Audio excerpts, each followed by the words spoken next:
Hi, I'm Jeff Moisen with Keller Williams Home Group Realty. Today I'll be providing you with the Guelph and Tri-City housing market stats for the month of May. Before we dig in too deep, let's take a look at some of the key metrics of our local markets relative to May of last year. In Guelph, the median sale price was $740,000, which is down by 7.5%. The total number of listings was 416, down by 6.5%.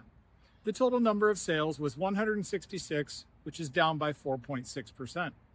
For the Tri-Cities, in Kitchener, the median sale price was $676,000, down by 3.6%. In Waterloo, it was $725,000, down by 8.3%. And in Cambridge, it was $642,500, down by 11.6%. May brought another month of measured activity to Guelph and our surrounding markets, with buyers continuing to benefit from increased choice and a more deliberate pace of sales. This resulted in lower median sale prices in all of these markets. The overall figures are suggesting that while demand remains present, buyers are exercising greater patience and caution in their purchasing decisions.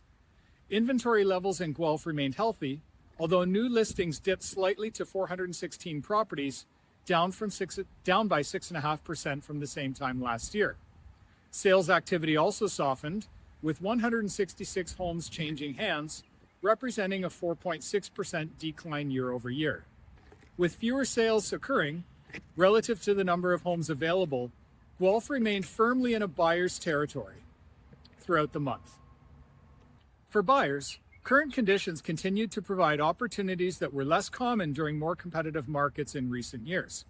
More available inventory, longer decision-making timelines, and increased negotiating power have helped create a less pressured environment. Sellers, meanwhile, are finding that strategic pricing and strong presentation are becoming increasingly important to stand out from the competitive listings. As we move into June, the market will likely continue to be influenced by seasonal activity and broader economic confidence. While spring traditionally brings stronger demand, the balance of power currently remains with buyers. If inventory levels stay elevated and sales activity remains moderate, market conditions are expected to continue to favor purchasers through the early summer months. Although attractive and well-priced properties should still generate strong interest. If you're considering a move this year or would like to start your search throughout the summer, feel free to reach out to me. I'd be happy to help you out. Thanks a lot for joining me and have a great day.